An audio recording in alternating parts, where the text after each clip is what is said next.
지금 저희들이 읽은 본문은 주님께서 제자들에게 가르치신 주님의 기도, 주기도문입니다. 우리가 많이 암송하고 자주 기도했던 내용입니다. 신학자 또 종교개혁자 존 칼빈은 주기도문을 이렇게 평가했어요. 주기도문은 우리가 하나님 앞에 구할 모든 것이 다 총괄되어 있다. 그러니까 우리의 기도 중에 주님의 기도를 우리가 그대로 드린다면 우리가 하나님 앞에 드려야 될 모든 내용들을 다 담고 있다. 그런 의미예요. 그래서 저희들이 이 주기도문을 그냥 아무 생각 없이 무의미하게 암송하지 않는 한 가능한 한 우리는 주님의 기도를 통해서 자주 하나님 앞에 기도하는 것이 좋습니다. 왜냐? 우리가 구하는 것 이상으로 모든 기도가 주님이 가르치신 기도 안에 다 포함이 되어 있기 때문입니다. 저는 오늘 이 주기도문에서 두 가지 중요한 사실을 여러분과 함께 나누려고 해요. 주님이 가르치신 기도에는요, 기도의 대상이 분명하다는 겁니다. 우리가 누구에게 기도하는지를 주님은 정확하게 우리에게 알려주셨어요. 그리고 주기도문을 통해서 우리가 기억해야 될 또 하나는 기도에는 순서가, 우선순위가 있다는 것이에요. 아무거나 먼저 기도하는 게 아니라 기도해야 될 내용이 정해져 있다라는 것입니다. 오늘 이 두 가지를 살펴볼 텐데요.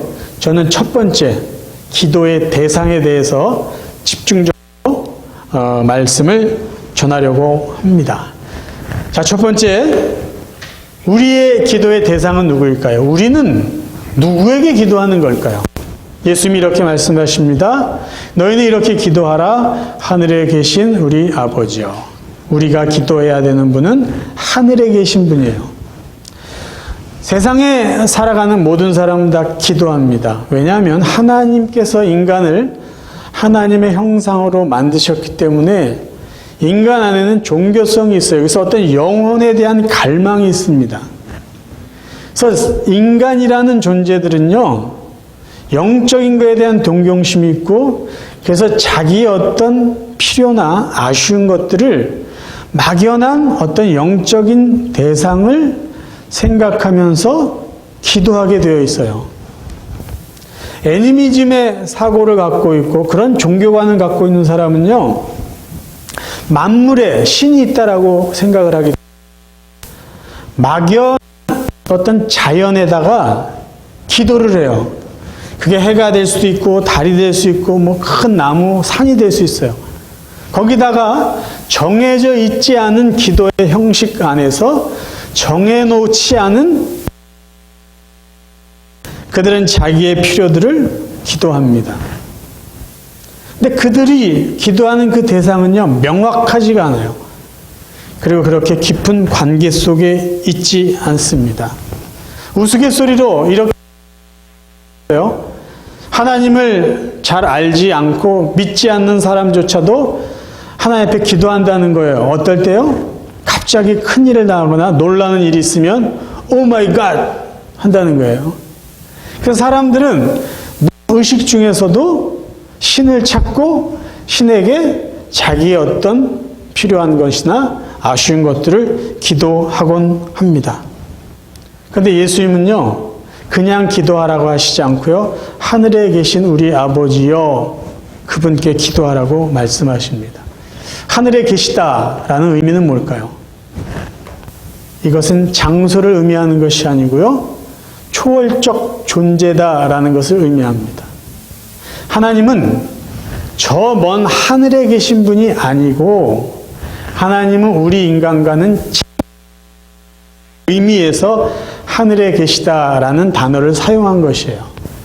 만약에 우리가 하늘에 계신 아버지여 이렇게 기도할 때 하나님이 계신 곳을 저 먼 어느 우주 공간으로 생각을 한다면 우리의 사고 속에는요, 이신론자들이 말하는 것처럼 하나님은 이 세상을 창조했지만 이 세상에는 관심이 없는 분이야.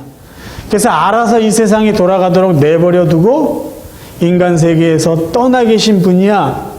그렇게 생각할 수 있어요. 그런데 예수님이 말씀하신 하늘에 계신이라는 의미는 장소의 개념이 아니라 우리와 다른 분, 어떻게 다를까요? 우리를 창조하신 분이고 창조하신 이 세상을 직접 관여하시고 돌보시고 섭리하시는 분이다라는 거예요. 그리고 더 놀라운 사실, 장소적인 개념으로 우리가 이해를 한다면 차원이 다른 그 하나님은 저 먼 하늘에 계신 분이 아니라 우리와 함께 하시는 분이에요. 우리와 함께 하시는 분. 예수님께서 지상사역 다 마치시고 승천하시기 전에 제자들에게 이런 약속을 하셨어요. 마태복음 28장 20절입니다. 볼지어다 내가 세상 끝날까지 너희와 항상 함께 있으리라. 아니 곧 떠날 분이 어떻게 항상 함께 있다고 약속을 하셨을까요? 하늘나라로 가신 그분이 성령님과 계속해서 우리와 함께 하시는 거죠. 로마서 8장 9절 현대어 성경으로 읽어드립니다. 이것을 기억하십시오. 만일 자기 속에 그리스도의 영이 계시지 않는 사람은 그리스도인이 될 수 없습니다.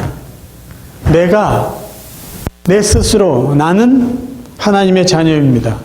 나는 기독교인입니다. 나는 예수를 그리스도로 믿습니다라고 말할 수 있는 것은 우리 안에 주님의 영, 성령이 있기 때문에.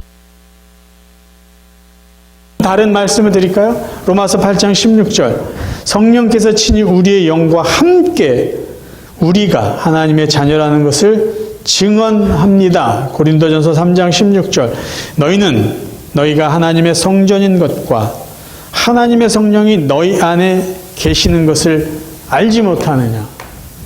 우리 안에 성령이 계시기 때문에 내가 하나님의 자녀라는 것을 고백할 수 있고요. 성령이 우리와 함께 하시기 때문에 우리는 거룩한 하나님의 백성으로 살아가고 있다는 것입니다. 정리해 볼까요? 차원이 다른 창조주 하나님께서 우리와 함께 하세요. 우리와. 그래서 우리가 기도하는 그분은 누구냐? 창조주이시고 우리와는 비교조차 되시지 않는 그 놀랍고 전지전능하신 그분이 우리와 함께 계시다. 그분께 우리는 기도하는 것이다.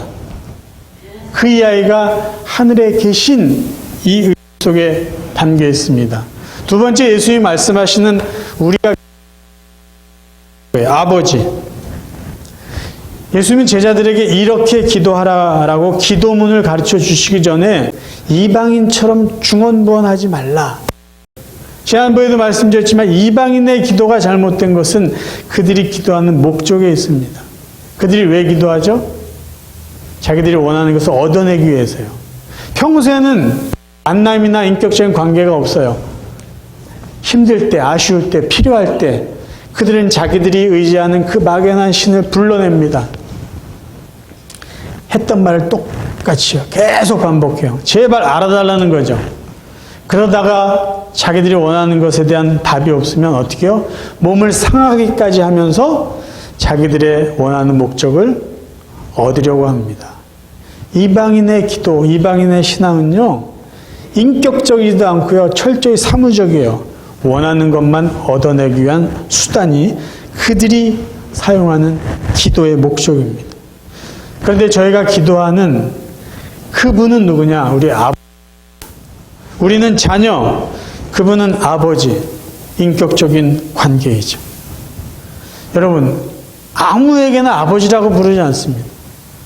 저분 참 좋아, 저분 인상이 좋아, 저분 참 인격이 좋은 것 같아. 그렇다고 우리가 아버지라고 부릅니까? 그렇지 않아요. 우리가 아버지라고 부르는 그 대상은요, 우리에게 생명을 주신 분이기 때문이에요. 하나님은 우리가 아버지라고 부르는 여러 가지 이유 중에 하나, 그분이 우리에게 영원한 생명을 주셨기 때문이에요. 우리의 아버지가 되기에 부족함이 없는 분이에요. 성경은 이렇게 말씀해 주고 계십니다. 영접하는 자, 곧 그 이름을 믿는 자들에게는 하나님의 자녀가 되는 권세를 주셨다고 말합니다. 예수를 그리스도로 영접하면은 우리의 신분이 바뀌어요. 죄인에서 하나님의 자녀로 신분이 바뀌어요. 어마어마한 특권, 권세를 부여해 주시는 거예요. 사도 바울은 갈라디아 4장 6절에서 이렇게 말합니다. 너희가 아들이므로 하나님이 그 아들의 영을 우리 마음 가운데 보내사 아빠, 아버지라 부르게 하셨느니라. 하나님이 성령을 보내주셨어요. 그래서 저희들을 자녀로 삼아주셨어요. 딸, 아들로 삼아주셔서 창조주 하나님을 어떻게 부를 수 있는 자격을 주셨냐면요. 아빠. 그렇게 부를 수 있는 자격을 주신 거예요. 여러분, 이 아빠라는 걸 잘 이해할 수 있는 건요. 순진하고 천진난만하고 예쁜 어린 딸이 아빠를 부르는 그 마음이에요. 그 자세예요. 그 모습이에요. 하나님이 우리에게 그런 은혜를 주셨어요. 아빠, 아버지. 우리가 기도하는 그분이 누구냐? 아빠, 아버지예요. 예수님은 우리에게 그런 분에게 기도하라고 가르쳐 주십니다. 그러면 성경에서는 하나님을 아버지라고 우리에게 그렇게 강조해 주세요. 근데 여러분, 아버지 하면은 어떤 추억이 있으세요? 어떤 이미지를 갖고 계세요? 여러분이 경험한 아버지는 여러분의 기억 속에 어떻게 기억되고 계십니까? 제가 만난 거의 모든 사람들은요, 아버지를 부른다고 해서 눈물 흘릴 정도로 감동하는 사람을 못 만났어요. 아버지 그러면요, 뭔가 거리감들을 느끼세요. 저는 아버지에 대한 기억이 너무 좋습니다. 제가 막내 아들로 태어났는데요, 저희 아버지는요, 막내 아들인 저를 그렇게 사랑해 주셨어요. 그리고 저는요, 아버지와의 갈등이 한 번도 없었어요. 그것은 마음 아픈 일이기도 하지만 저희 아버지는 40대 후반에 돌아가 있어요. 제가 중학교 1학년 때. 제가 사춘기를 겪으면서 아버지와 갈등이 생길 만큼 시간조차도 없었어요. 그런데 그 전까지 저는 아버지랑 지내면서 아버지가 가족들을 위해서 얼마나 최선을 다해서 사셨는지, 하나님 앞에서 신앙생활 얼마나 바르게 하려고 사셨는지, 다른 사람들에게 어떻게 도움을 주고 격려해 주시려고 사셨는지, 저는 그 정도는 충분히 보고 알았어요. 그 기억만으로도 저는 아버지에 대한 추억이 너무 좋습니다. 그래서 저는요, 기도할 때 아버지란 이름을 수없이 불러요. 저희 육신의 아버지나 하나님 아버지가 그렇게 차이가 없기 때문이죠. 그런데 어떤 분들은요, 아버지 하면 아버지가 너무 일찍 돌아가셔가지고 아버지에 대한 기억조차 없는 분들도 있어요. 어떤 분은 아버지 하면요, 너무 엄격하고 너무 무서워서 아버지 그러면 무서워요. 그냥 거리감만 느껴지는 분으로 아버지를 연상하고 기억하는 분도 계세요. 어떤 분들은요, 자기 아버지가 자기 엄마에게 너무 힘들게 하고 가족도 돌보지도 않고 뭐 바람도 피고 나쁜 짓을 해가지고 아버지 그러면요, 부정적인 이미지를 갖고 있는 분도 있어요. 제가 만나서 눈물 흘리면서 같이 기도했던 한 분은요, 아버지 그러면 치를 떨고 세상에서 제일 미워하는 사람이라는 거예요. 왜요? 나쁜 짓이란 나쁜 짓은 다 하고요. 자기 이름 빌려가지고 사업한다고 크레딧 다 망쳐놓고, 가끔씩 전화해가지고 욕을 하면서 돈 보내달라고. 세상에 그렇게 나쁜 사람이 없다는 거예요. 그 사람에게는요, 하나님이 당신의 아버지라고 얘기하는 것이 오히려 더 그를 힘들게 만드는 거예요. 여러분은 아버지 그러면 어떤 추억을 갖고 계세요? 어떤 이미지가 떠오릅니까? 근데 여러분, 기억하실 게 하나 있어요.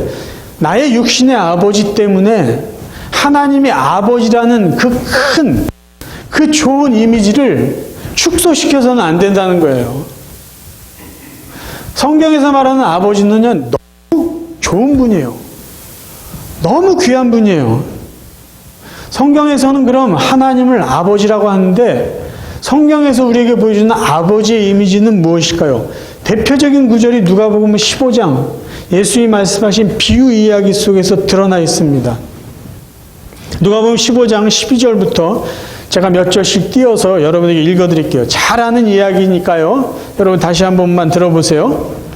15장 12절입니다. 그 둘째가 아버지에게 말하되 아버지여 재산 중에서 내게 돌아올 분깃을 내게 주소서 하는지라. 아버지가 그 살림을 각각 나눠 주었더니 그 후 며칠이 안 되어 둘째 아들이 재물을 다 모아가지고 먼 나라에 가 거기서 허랑방탕하여 그 재산을 낭비하더니 이에 일어나서 아버지께로 돌아가니라. 아직도 거리가 먼데 아버지가 그를 보고 치근히 여겨 달려가 목을 안고 입을 맞추니 아들이 이르되 아버지 내가 하늘과 아버지께 죄를 지었사오니 이제부터는 아버지의 아들이라 일컬음을 감당하지 못하겠나이다 하나 아버지가 어떻게 했나 보세요. 아버지는 종들에게 이르되 제일 좋은 옷을 내어다가 입히고 손에 가락지를 끼우고 발에 신을 신기라. 그리고 살진 송아지를 끌어다가 잡으라. 우리가 먹고 즐기자. 이 내 아들은 죽었다가 다시 살아났으며 내가 잃었다가 다시 얻었노라 하니 그들이 즐거워하더라. 여기서 보여주는 아버지는 하나님을 비유로 하나님을 이야기 속에서 하나님의 이미지를 보여줍니다. 둘째 아들이 살아계신 아버지에게 유산을 물려달라고 하는 것은요, 그 시대 그 문화 속에서는요, 아버지 빨리 죽어주세요라는 말과 똑같은 거예요. 유산은 아버지나 그 어른들이 세상을 떠난 다음에 물려받는 거예요. 근데 살아계신 분에게 유산을 물려달라는 것은요, 빨리 죽어주세요라는 정말로 모욕적인 말입니다. 근데 그 아버지는요, 아들의 이런 무례한 정말 불효막심한 요구에도 그 아버지는 그 아들의 요구를 들어주세요. 무기력한 아버지일까요? 그렇지 않습니다. 저희들이 기억해야 될 하나님은 어떤 하나님일까요? 하나님은 인간에게 자유의지를 주세요. 인간이 하나님을 배반할 수 있는 선택을 할 수 있을 것이다라는 그 가능성을 아시면서도 인간에게 자유의지를 주십니다. 하나님의 사랑이 있기 때문에 가능한 일이에요. 이 아버지가, 이 이야기 속에 나온 아버지가 아들을 억지로 강압적으로 묶어두지 않아요. 하나님은 인간을 로봇으로 만들지 않았죠. 인격체로 만드셨어요. 또 하나, 아버지께 이렇게 못된 짓을 하고 떠난 아들을요, 이 아버지는 포기하지 않습니다. 기다리세요. 끝까지 기다리세요. 네 의지로 나갔느냐? 네 의지로 돌아올 때까지 내가 기다리겠다. 포기하지 않으시고 기다리세요. 그리고 거지가 되어서 돌아온 그 아들에게 어떻게 합니까? 달려나가 껴안고 입을 맞춰 최고의 사랑을 해요. 그 문화에서는요, 가장들은 뛰는 법이 없습니다. 옷을 입고 뛰는 것 천박하다고 생각했어요. 뛰질 않아요. 발목이 보일 정도로 빠르게 걷지도 않아요. 근데 이 본문에서 보여준 아버지는요, 아마 가랑이까지 다 보였을지도 몰라요. 뛰어나가요. 아버지의 사랑이에요. 과거를 그래 이놈아, 네 멋대로 해서 얼마나 고생해. 너 무슨 짓을 하고 이렇게 왔어. 묻지 않으세요. 용서해 주세요. 안아주세요. 그리고 아들의 존재를 다시 확인시켜 주죠. 가락지를 끼워서 너는 나의 상속자다라는 것을 상징적으로 보여주세요. 좋은 옷을 입힙니다. 잔치를 벌여요. 아버지의 사랑, 어느 아버지요? 하나님 아버지의 사랑을 조금이라도 보여주고 있는 거예요. 그런데요, 15장을요, 영어로 제목이 있어요. Prodigal Son, 예? 방탕한 아들. 비유라고 우리가 다 알고 있어요. Prodigal이라는 이 단어는요, 이거 네이버 영어 사전에 보면 제가 그대로 카피해서 적어 놓은 거예요. 뭐라고 되어 있냐면요, 낭비하는, 방탕한, 아낌없이 사용하는, 풍부한, 남아도는 이런 의미가 있어요. 그래서 최근에 성경을 어떻게 해석하냐면 이 프라디걸이라는 이 단어는 아들에게 적절하게 표현될 단어가 아니라 아버지에게 묘사될 단어다라고 해석을 하고 있습니다. 프라디걸 son이 아니라 프라디걸 father예요. 이 본문에서 아버지가 보여주는 이 사랑은 넘쳐나요. 차고 넘쳐요. 그래서 어떤 사람은요, 이 프라디걸을 unlimited 이렇게 해석해요. 제한이 없는, 본문에서는요, 아들이 돈을 많이 쓴 거를 이야기하고 있지 않고 그 아들을 향한 아버지의 사랑이 얼마나 아낌없이 풍부하고 넘치는지를 보여주고 있어요. 그래서 이 본문의 제목은 바뀔 필요가 있다는 거죠. 풍부한 사랑, 넘치는 사랑의 아버지가 이 본문을 수식하는 제목으로 더 맞다라는 것이에요. 하나님 아버지가 우리에게 그런 분이에요. 여러분 다 그 경험하시지 않았어요? 여러분 자신과 하나님만 아는 죄들, 하나님은 그거 묻지 않으세요. 그냥 괜찮다고 그러세요. 다 받아주세요.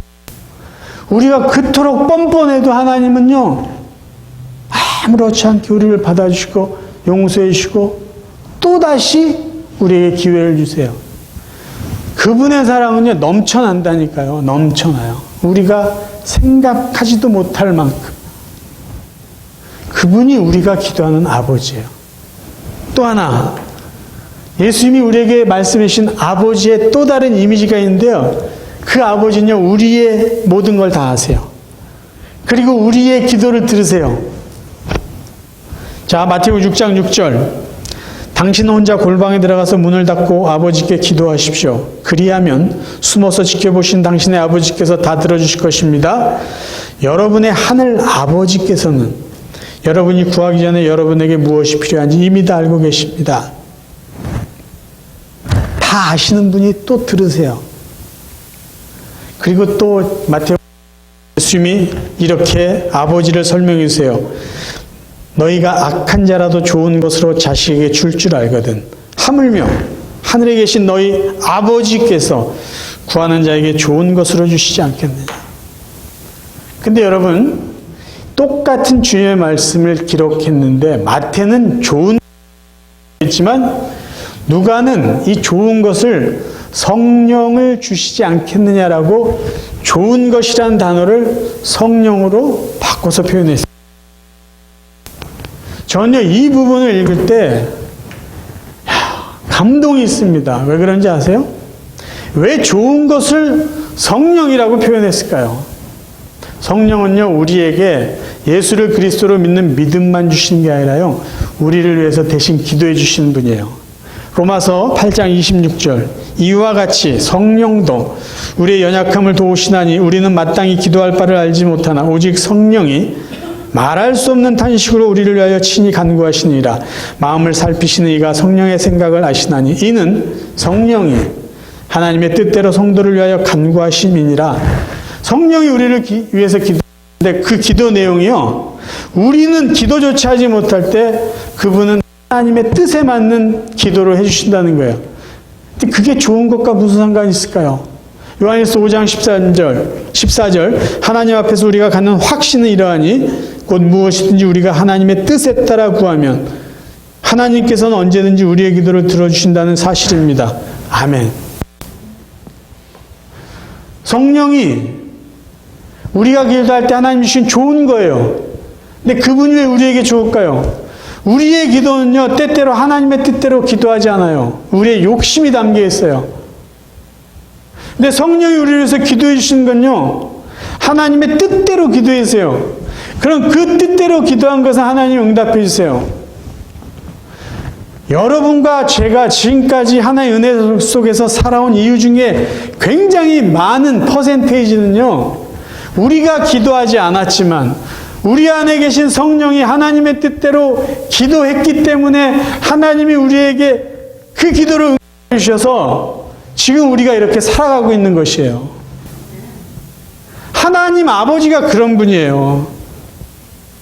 좋은 것을 주세요. 성령님을 주세요. 그 우리를 위해서 대신 기도하게 하시고 그 기도가 하나님 기도니까 그 기도가 하나님으로부터 응답받는다는 것이에요.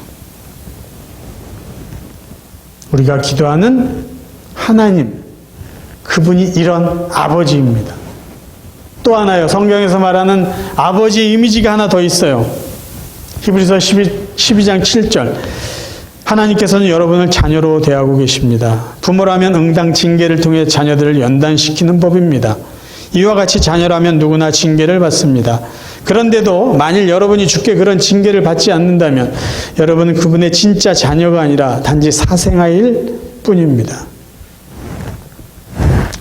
아버지의 또 다른 이미지는요, 자식을 위해서 징계하고 훈련하고 때로는 엄격할 수밖에 없다라는 거예요. 만약에 자식이 원하는 걸 원하는 대로 다 주는 아버지가 있다. 그 아버지는요, 그 자식을 사랑하는 아버지가 아니에요. 무책임한 아버지죠. 때로는 아버지는요, 자식을 위해서 침묵할 때도 있고요, 야단칠 때도 있고요, 때로는 자녀의 성장을 위해서요, 자녀의 성숙을 위해서 자녀가 고통 중에 있을 때조차 모른 척 해야 될 때도 있어요. 그게 아버지의 책임이고 아버지의 사랑입니다. 그런데 종종 사람들은요, 하나님 기도하면서 하나님이 할아버지가 되기를 바라는 적이 있어요. 여러분, 할아버지는 어떤 분이죠? 손주들이 때를 쓰면요, 앞뒤 가리지 않고 에게 필요한 것을 주세요. 가끔 만나잖아요. 그렇죠? 주위 상황이 잘 몰라요. 그래서 손주들이 막 때를 쓸 때, 할아버지들이 뭘 주려고 할 때 아들이나 딸이 아빠 그러지 마세요라고 하는데 이 할아버지들은 몰래라도 줘요. 손주들은 그걸 알아요. 그래서 때를 씁니다. 혹시 여러분의 기도가 아버지께 기도한다고 하면서 하나님 아버지가 할아버지이기를 바라신 적은 없어요? 때를 쓰면 줄 거야. 뭐 가끔 만나는데 뭐. 그런 할아버지는요, 가끔 만나는 손주들이 같아요.